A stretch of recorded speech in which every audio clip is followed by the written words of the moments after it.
दोस्तों, मुंबई से बनारस जाने वाली एक ट्रेन यात्रियों से खचाखच भरी हुई थी। जितने कंफर्म टिकट वाले थे उससे तो कहीं ज्यादा वेटिंग वाले बैठे थे। अप्रैल मई का महीना था, बहुत गर्मी थी, लोग बहुत परेशान थे। लेकिन एक लड़का अपने आप को बहुत खुशनसीब समझता है, क्योंकि उसके बगल में दो खूबसूरत लड़कियां बैठी थीं जो कि अपनी माँ के साथ मुंबई से बनारस जा रही थीं। दोस्तों, उसके जिंदगी का एक सबसे यादगार सफर होने वाला था। उस एक रात के सफर में क्या कुछ हो जाता है, लेकिन किसी को कुछ खबर तक नहीं लगती। दोस्तों, एक बहुत ही इंटरेस्टिंग कहानी है, आइए जानते हैं पूरी कहानी इस वीडियो में। लेकिन वीडियो में आगे बढ़ने से पहले बस वही रिक्वेस्ट कि आप वीडियो को लाइक कर दीजिए, चैनल को भी सब्सक्राइब कर लीजिए ताकि मेरा हौसला बढ़ता रहे। दोस्तों, एक कहानी है अप्रैल 2024 की, जब मुंबई के लोकमान्य तिलक से गोरखपुर के लिए एक ट्रेन रवाना होने वाली थी। ट्रेन संख्या 12165। उसमें एक महिला बैठती हैं जिनका नाम यशोदा देवी होता है। अपनी दो बेटियों के साथ वो बनारस जा रही थी। अब दोस्तों, ट्रेन में इतनी भीड़ थी जिसका कोई हिसाब नहीं। जो भी वेटिंग वाले थे, जिनको जहां भी जगह मिला, गलियारे में, फर्श पे, दरवाजे पर, बाथरूम के अगल बगल, सब लोग बैठ गए, क्योंकि स्लीपर डब्बे में इन लोगों का टिकट होता है। अब वो लोग आते हैं तो उनका टिकट होता है 34 नंबर, जो कि मिडल सीट होती है। और लोअर सीट एक लड़के का था जिसका नाम शिवा होता है। वो अपनी सीट पर बैठा था, खिड़की के बगल में बैठा था। एक और बंदा बैठा था। और तभी ये तीनों लोग आती हैं, यशोदा और उनकी दो लड़कियां। एक का नाम रेखा होता है जिसकी उम्र 21 साल होती है, और एक का नाम रिया होता है जिसकी उम्र 18 साल होती है। दोनों लड़कियां बहुत ही खूबसूरत। अब खिड़की के बगल में जो है वो शिवा बैठा हुआ था, उसकी उम्र भी 24-25 साल की होती है। तो जब वो आती हैं, बैठती हैं, तो दोस्तों, जब 3 लोगों की जगह थी उस पर 5 लोग बैठ जाते हैं, तो दोस्तों परेशानी होने लगती है। अब जो यशोदा होती हैं वो शिवा से कहती हैं कि बेटा आपका कौन सा सीट है। कहता है मेरी यही सीट है। तो कहती हैं कि अगर आप मुझे खिड़की के बगल में आ जाने दोगे, गर्मी बहुत लग रही है, और तो मैं थोड़ी देर बैठ जाऊं तो मेहरबानी होगी। वो देखता है कि अच्छा, इनके बगल में 2 लड़कियां इनकी बैठी हैं। वो फौरन कहता है कि ठीक है आंटी, आ जाइए, कोई बात नहीं। दोस्तों, वो उधर चली जाती हैं और वो इधर आ जाता है, सीट बदल कर रेखा के बगल में। अब दोस्तों, जब उसके बगल में बैठ जाता है तो रेखा बड़बड़ाती है, कहती है कि मम्मी का भी अलग ड्रामा रहता है। पापा कह रहे थे कि एसी का टिकट निकाल दूं, तब मम्मी ने कहा कि घुटन होती है, और अब यहाँ पर आई है तो गर्मी लग रही है। अब दोस्तों, कभी वो अपना पैर देखती, कभी उसके बगल में जो शिवा का पैर होता बैठा था उसका देखती, कभी अपना कंधा देखती, उसका देखती। अब वो खिसकने की कोशिश कर रही थी, लेकिन दोस्तों कहाँ जाते खिसक कर, क्योंकि जगह तो थी नहीं। तभी वो कहती है कि बहुत परेशानी है, इतनी गर्मी है, कैसे पहुँचेंगे बनारस तक। अब दोस्तों, उसके बाद शिवा कहता है कि इस ट्रेन में तो ऐसे ही भीड़ होती है, हमेशा भीड़ रहती है। एक बार तो मैं बाथरूम में बैठकर चला गया था घर। अब दोस्तों, इतना सुनते ही जो रेखा होती है वो कहती है, छी भैया कैसी बात कर रहे हो, बाथरूम में बैठकर चले गए थे, उसमें कैसे बैठकर चले गए। तो कहता क्या करूं, टिकट था नहीं, और जुगाड़ से किसी के पास थोड़ा सा जगह लेकर मैं बैठ गया था, लेकिन बाथरूम जाना पड़ा। तो आधे घंटे मुझे वहां तक जाने में लग गए, इतनी भीड़ थी।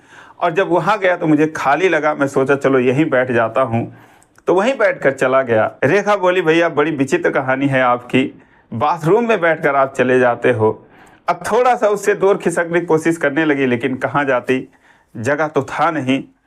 उसके बाद दोस्तों, अब 1 घंटा बीत गया, ट्रेन चल पड़ी। ना कोई ठंडा वाला आया, ना कोई पानी वाला लाया। जो भी ये लोग पानी लाए थे सब पी पी कर ख़त्म कर दिए। अब रेखा कहती है कि कोई आ भी नहीं रहा है, बताओ, हम लोगों को कोई पूछने वाला नहीं है।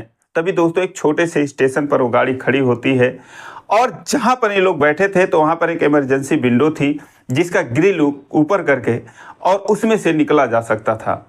तो जैसे ट्रेन खड़ी होती है, शिवा जो है वो फौरन उस खिड़की से कूद जाता है, इधर उधर दुकानें देखने लगता है। तो एक छोटी सी दुकान दूर पे दिखती है, जाता है, वहाँ से पानी लेता है और लाकर पीने लगता है।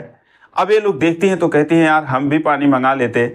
अब उससे बुलाती हैं कि भैया भैया भैया करके, वो सुनता ही नहीं है, क्योंकि जो भी गेट के तरफ लटके हुए थे लोग थे 150 लोग, वो भी प्लेटफार्म पर उतर जाते हैं गर्मी से राहत पाने के लिए। तभी रेखा जो है उसको ज़ोर से बुलाती है, कहती है ओ बाथरूम वाले भैया। अब दोस्तों, जैसे ही वो ये कहती है बाथरूम वाले भैया, क्योंकि अपना चेहरा जो है वो खिड़की से बाहर निकाल के बोलती है। वैसे ही सारे लोग इसके तरफ देखने लगते हैं। शिवा भी इसके तरफ देखता है और उसके बाद वो आता है उसके पास, उसको इशारा करके बुलाती है, कहती भैया ये 50 रुपये ले लो और जाओ जरा 2 बोतल पानी ला दो। वो जाता है, पानी लेकर आता है और जैसे ही देता है ट्रेन चल पड़ती है। वो कहती है अरे भैया बैठो, आप जल्दी बैठो, कैसे बैठोगे।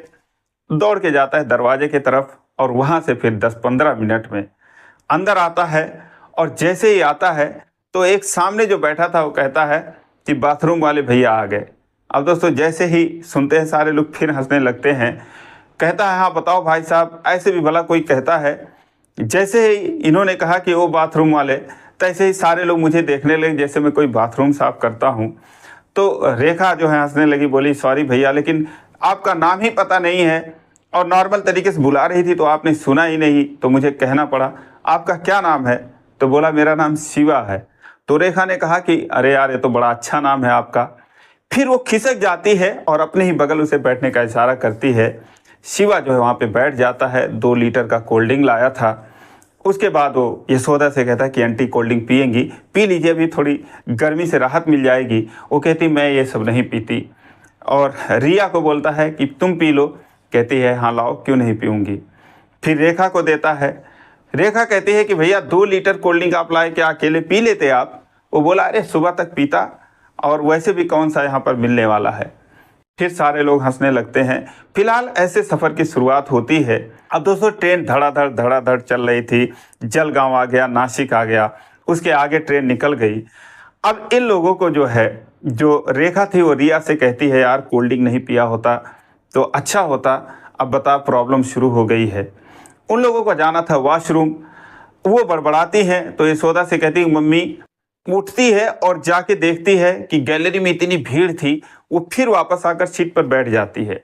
अपने मम्मी से इशारा करके कहती है मम्मी जाना था लेकिन बहुत भीड़ है, कैसे जाऊं।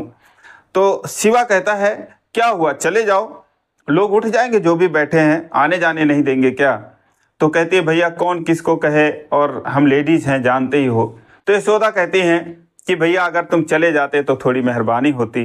वो बोलता है हाँ ठीक है चलो।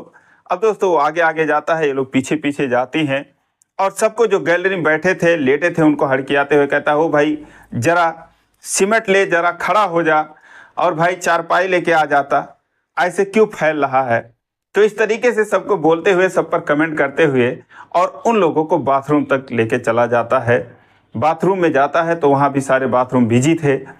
एक खुलता है तो उसमें रिया चली जाती है और रेखा और शिवा जो है वहाँ पर खड़े रहते हैं। तभी एक लड़का जो था, जो कि दरवाजे पर लोग बैठे थे, वो जो है रिया को घूर रहा था। शिवा उसको देखता है तो बोलता है क्या भाई इंसान नहीं देखा है क्या, डायनासोर के ज़माने से आया है। अब दोस्तों नज़रें झुका लेता है। रेखा हंसने लगती है। दोस्तों फिर जो है बाथरूम खाली होते हैं तो ये दोनों चले जाते हैं और उसके बाद फिर सारे लोग वापस आते हैं। और आने के बाद जो है वो रेखा कहते हैं मम्मी अगर ये नहीं जाते तो वाकई में हम लोग नहीं जा पाते, वाकई में बहुत भीड़ है। रिया कहकर हंसने लगी कि भैया ने तो एक को ऐसे कहा, एक को ऐसे कहा। फिलहाल दोस्तों अब सारे लोग बैठ गए और रात को 10:30 बज गए। ये हुआ कि कुछ खाना वाना खा लेते हैं। तो ये लोग रोटी सब्जी लाए थे, रिया, रेखा और उसकी मम्मी जो थी यशोदा। ये लोग अपना निकाल के खाने लगती हैं। कहती भैया थोड़ा उधर हो जाते तो हम लोग खा लेते। वो खिड़की की तरफ चला जाता है, लोग निकालते हैं तो उससे कहते हैं भैया तुम कुछ नहीं लाए। तो कहता है कि नहीं नहीं आंटी आप लोग खा लो। तो रेखा कहती है अरे हम तुम्हें खिला नहीं रहे, तुम्हें पूछ नहीं रहे, बस ये कह रहे हैं कि तुम लाए हो कि नहीं लाए हो।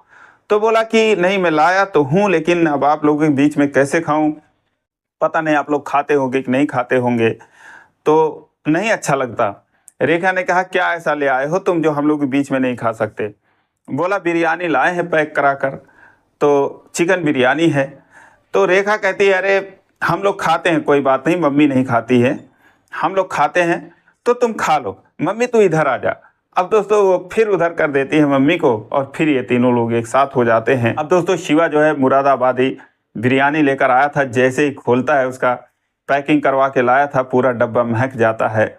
और उसके बाद वो इन लोगों को भी कहता है कि तुम लोग भी खा लो थोड़ा थोड़ा। वो कहते हैं भैया आप मेरा रोटी लोगे तो हम खा लेंगे, आप पहले रोटी ले लीजिए। इस तरीके से दोस्तों ये लोग खाना खाते हैं, पीते हैं और उसके बाद फिर जो है सोने की बारी आती है। अब मिडल सीट जो है इन लोगों का था, एक सीट पे ये 3 लोग थे, लोअर सीट इसकी थी। तो यशोदा कहती है भैया एक काम करो, आप जो है बीच वाले सीट पर आ जाओ और हम लोग नीचे बैठकर लोटते पेटते कैसे भी करके अपना चले जाएंगे, क्या करें, एक ही टिकट है। तो बोलता है नहीं आंटी, आप आराम से बीच वाले अपनी सीट पर सो जाओ, आपकी तबीयत खराब हो सकती है, हम लोग जो है इस पर चले जाएंगे और जब ज़रूरत होगी तो मैं नीचे सो जाऊंगा, फर्श पर ही सो जाऊंगा, कोई बात नहीं, ये लोग इसी पर सो जाएंगी भाई, लेडीज हैं, परेशानी ना हो। उसकी माँ कहती हैं कि बेटा आपका तो कंफर्म टिकट है, आप कैसे नीचे सो जाओगे। बोला आंटी आपने सुना नहीं कि मैं बाथरूम में भी चला गया था। फिर एक बार सारे लोग हंसने लगते हैं। अब रिया कहती है ओहो भैया आपने फिर वही बात शुरू कर दी, अब जो खाए पिए हैं उल्टी करवाओगे क्या, छी। तो इस तरीके से बात करते हैं। अब दोस्तों उसके बाद जो है सीट उठाई जाती है, सारे लोग लगभग खा चुके थे, सब अपने अपने सीट पर चले जाते हैं और रिया जो है वो सीट पर पहले तो आधा लेटती है और उसके बाद पूरा फैल जाती है। और शिवा जो है वो बैठा था, उसके बगल में रेखा बैठी थी। अब दोस्तों धीरे धीरे 12 बज जाते हैं, कुछ देर ये लोग मोबाइल देखते हैं, उसके बाद मोबाइल भी अपना रख लेते हैं क्योंकि भाई शिवा का तो मन लग नहीं रहा था, उसका दिल कहीं और होता है। धीरे धीरे जो है वो रेखा को झपकी आने लगती है तो वो शिवा के कंधे पे अपना सर रख देती है और उसके बाद सोने का प्रयास करती है, लेकिन फिर चौंक के अपना सर उठा लेती है। शिवा कहता है कोई बात नहीं, रख सकती हो रख लो।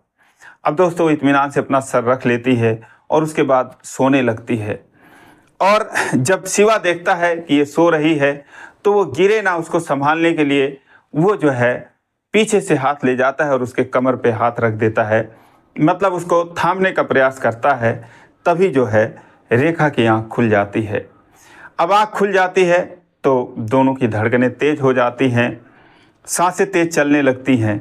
रेखा कहती है कि क्या कर रहे हो आप, ऐसे तो नींद ही नहीं आएगी।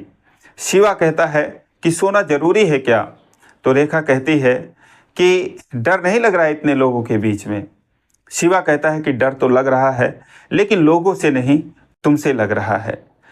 तो उससे कहती है रेखा कि तुम्हारी हरकतों से तो नहीं लग रहा है कि तुम्हें डर भी लग रही है। दोस्तों फिर वो हाथ उठा लेता है, वहाँ से हटा लेता है उसके कमर से। वो कहती है कोई बात नहीं, डरो मत लेकिन इससे आगे बढ़ो भी मत। वो खुद उसका हाथ पकड़ के अपने कमर पे रख देती है और कहती है थैंक यू मुझे संभालने के लिए।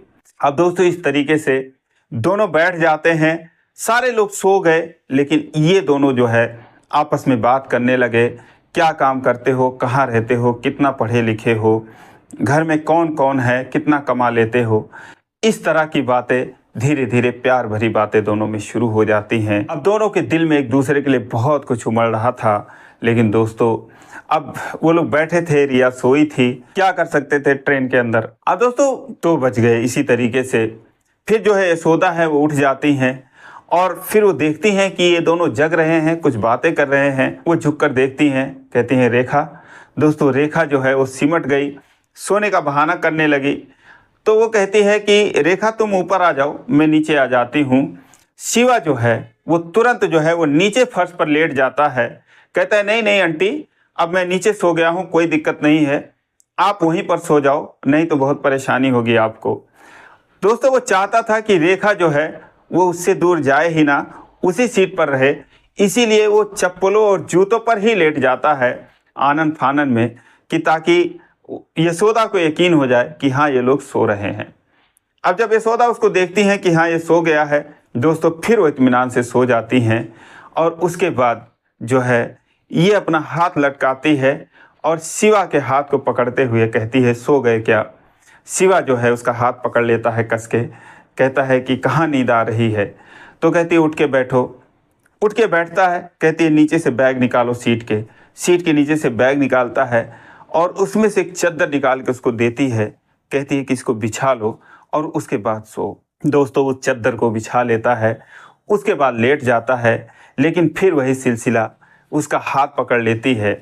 अब दोनों को नींद कहाँ आ रही है, कभी वो उठ के बैठ जाता, कभी वो उठ के बैठ जाती। इस तरीके से उठक बैठक लगाते हुए वो रात बीत जाती है। एक बहुत ही यादगार उन दोनों की ज़िंदगी की ये रात बीत जाती है। और सुबह 6 बजे ट्रेन को इटारसी पहुंचना था, वहाँ पर उसका स्टॉप था। लेकिन उससे पहले जो है यशोदा उठ जाती हैं और कहती हैं भैया ज़रा बाथरूम तक अगर रास्ता क्लियर करवा देते, क्योंकि सारे लोग बेसुध सोए हुए थे। रात के 4:30-5 बज रहे थे। तो वो जो है आगे आगे जाता है और ये पीछे जाती हैं। उसके बाद फिर आती हैं, लोगों को भी बुलाती हैं, कहती हैं कि जाओ वरना सब कुछ बिजी हो जाएगा। तो इस तरीके से लोग जाते हैं और फिर जब सुबह 7-8 बजते हैं, ब्रश वगैरह करते हैं लोग, चाय नाश्ता कॉफ़ी ये सब करते हैं और उसके बाद फिर जो है दिन के सफ़र की शुरुआत होती है। ये लोग ट्रेन में बैठकर खाते पीते हैं, बातें करते हैं और ट्रेन अपनी स्पीड में बनारस की तरफ जा रही थी। खाना मंगाना, साथ में खाना, ये सब चलता है। दोस्तों शाम को 5 बजे ट्रेन प्रयागराज पहुंचनी थी, यानी कि इलाहाबाद, लेकिन वो पहुंचती है 8 बजे, 3 घंटे लेट थी। वहाँ पर अब ये लोग बैठे बैठे थक गए थे। जो है खिड़की से बाहर निकल जाता है शिवा।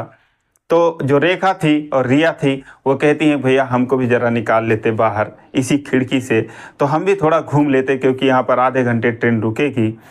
तो वो जो है उनको उस खिड़की से बाहर निकलने में मदद करता है। फिर ये लोग जाते हैं, कुछ खाते हैं, पीते हैं और उसके बाद फिर वो लोग उसी खिड़की से वापस अंदर आ जाते हैं। अब दोस्तों 7:20 पर वाराणसी जंक्शन पर उस ट्रेन को पहुंचना था, लेकिन 4 घंटे लेट होने की वजह से वो 11:30 बजे रात को पहुंचती है। सारे लोग उतरते हैं। जो रेखा के मौसा थे वो अपनी गाड़ी लेकर स्टेशन पर आए हुए थे। अब बिछड़ते वक्त जो है इन दोनों के चेहरे पर बहुत ज़्यादा उदासी थी। तो यशोदा कहती हैं कि भैया अब तुम अपने घर कैसे जाओगे? तो कहता है मेरा घर यहाँ से 30 किलोमीटर दूर है, मैं पिंडरा तहसील का रहने वाला हूँ। इस टाइम तो मैं जाऊँगा नहीं, इसी स्टेशन पर ही रहूँगा, क्योंकि इस टाइम तो कोई साधन मिलेगा नहीं और मैं सुबह जाऊँगा। तो कहते हैं भैया आप पूरी रात परेशान हुए, हम लोगों की वजह से आप नीचे सोए, अब यहाँ पर भी रात भर मच्छर काटेंगे, आप कैसे सोएंगे? तो एक काम करो, आप मेरे बहन के ही घर चलो, वहाँ पर आराम से सोना, कल सुबह निकल जाना। अब दोस्तों जैसे ये बात सुनते हैं तो इन लोगों के खुशियों का कोई ठिकाना नहीं होता। ये कहता है ठीक है आंटी, बड़ी मेहरबानी आपकी कि आपने इतना ध्यान दिया। तो कहते हैं भैया इसमें मेहरबानी की क्या बात है, आदमी ही आदमी के काम आता है। अब दोस्तों वो उनके घर पहुंचता है, मेहमानों की तरह अच्छा खाना खाता है, अच्छे बिस्तर पे सोता है और फिर सुबह जो है वो 9 बज जाता है जब ये लोग उठते हैं। उठने के बाद फिर नहाते हैं, बढ़िया नाश्ता करते हैं जो कि उसकी मौसी ने और उसकी मौसी की एक लड़की ने बनाया था। और फिर उसके बाद ये लोग घूमने का प्लान बनाते हैं। फिर जो है यशोदा कहती हैं, रेखा उसको फोर्स करती है, कहती है ज़रा रुक जाओ ना, शाम को चले जाना। यशोदा कहती हैं कि हाँ भैया शाम को चले जाना, चलो हम लोग बनारस जा रहे हैं घूमने, तुम भी चलो कुछ हमारे साथ घूम लो। बोला कोई बात नहीं, मैं तो सारा कुछ घूमा हुआ हूँ, लेकिन आप लोगों के साथ घूम लेता हूँ। अब दोस्तों वो दिन भर घूमते हैं और इस बीच में जो है रिया को और उसकी जो मौसी की लड़की थी, इन दोनों को पता चल चुका था कि शिवा में और रेखा में क्या चल रहा है। अब वो दोस्तों उन लोगों का फ़ोटो खींचती हैं, मजाक करती हैं और उसके बाद दोस्तों शाम हो जाती है। शिवा अपने घर को जाता है। जब जाने वाला होता है तो रेखा की आंखें जो हैं वो आंसुओं से भर जाती हैं। शिवा का भी यही हाल होता है। यशोदा कहती है कि भैया अभी हम 15 दिन रहेंगे और आ जाना, घूम जाना, तुम बहुत अच्छे इंसान हो। वो कहता है आंटी मौका मिलेगा ज़रूर आऊँगा, लेकिन मुझे भी 15 दिन ही रहना है, उसके बाद मुझे भी मुंबई जाना है। अब दोस्तों उसको रहना था 2 महीने, लेकिन वो 15 दिन इसलिए बोलता है कि साथ में जाने का शायद मौका मिल जाए। अब दोस्तों वहाँ से शिवा चला जाता है। जाने के बाद रेखा को फ़ोन करता है कि तुम्हारी बहुत याद आ रही है। रेखा कहती है फिर छोड़कर चले क्यों गए, और मुझे भी तुम्हारी याद आ रही है। दोस्तों 1 हफ्ते बीतता है और एक दिन मोटरसाइकिल लेकर शिवा जो है वहाँ पर पहुँचता है। उसको देखते ही इन लोगों की खुशियों का कोई ठिकाना नहीं रहता। जो रेखा थी वो दोस्तों जैसे ही मौका मिलता है उससे लिपट जाती है और कहती है बहुत दिन बाद आए आप। कहता है कि मुसाफिर का क्या भरोसा, क्या पता ये मुलाकात अंतिम मुलाकात हो। लेकिन दोस्तों उसके बाद जो है वो दिन भर रहता है और फिर अपने घर चला जाता है। दोस्तों ठीक 15 दिन बाद फिर उसी वाराणसी जंक्शन पर ये चारों लोग इकट्ठा हुए थे, क्योंकि अब ये वापस मुंबई जा रहे थे। अब की बार इनका जो टिकट था वो एसी का था और चारों का कंफर्म टिकट था। एक बार फिर मौज मस्ती करते हुए ये वापस जाते हैं, मुंबई पहुंचते हैं और उसके बाद से दोस्तों इन दोनों में, रेखा में और शिवा में लगातार फ़ोन पर बातें होती रहीं। दोनों एक दूसरे के साथ जीने मरने की कस्में खाते रहे। दोनों में बेपनाह प्यार हो जाता है। अब दोस्तों दोनों शादी करना चाहते हैं। इस बात को 3 महीने बीत गए हैं। अप्रैल मई में जो कहानी शुरू हुई थी, जो सफ़र शुरू हुआ था, सितंबर आ गया है। लेकिन इन दोनों के हैसियत में काफ़ी फ़र्क है। जहां पर उसके जो पिताजी हैं, रेखा के पिताजी लाख रुपए से ऊपर कमाते हैं, वहीं पर इसकी सैलरी जो है 25-30 हज़ार की है। लेकिन फिर भी इन दोनों को उम्मीद है कि इन दोनों की शादी ज़रूर होगी। लेकिन आगे क्या होता है कुछ पता नहीं। दोस्तों ये कहानी जो है वो रेखा ने मुझे शेयर किया था, मेल किया था कि सर मेरी एक कहानी है, ऐसे ऐसी है, आप ज़रूर लोगों को सुनाइए। और सबसे मैं राय लेना चाहती हूँ कि आखिर हम लोग कैसे शादी करें, किस तरीके से करें। तो दोस्तों आपके पास कोई आइडिया हो तो कमेंट के ज़रिए आप ज़रूर बता दें, उन तक पहुंच जाएगा। और ये रही कहानी, आप लोगों को कैसी लगी। ज़रा भी अच्छी लगी हो तो वीडियो को लाइक करिए और इसी प्रकार की कहानियों के लिए चैनल को सब्सक्राइब कर लीजिए। फिर मिलेंगे अगले वीडियो में, तब तक के लिए जय हिंद।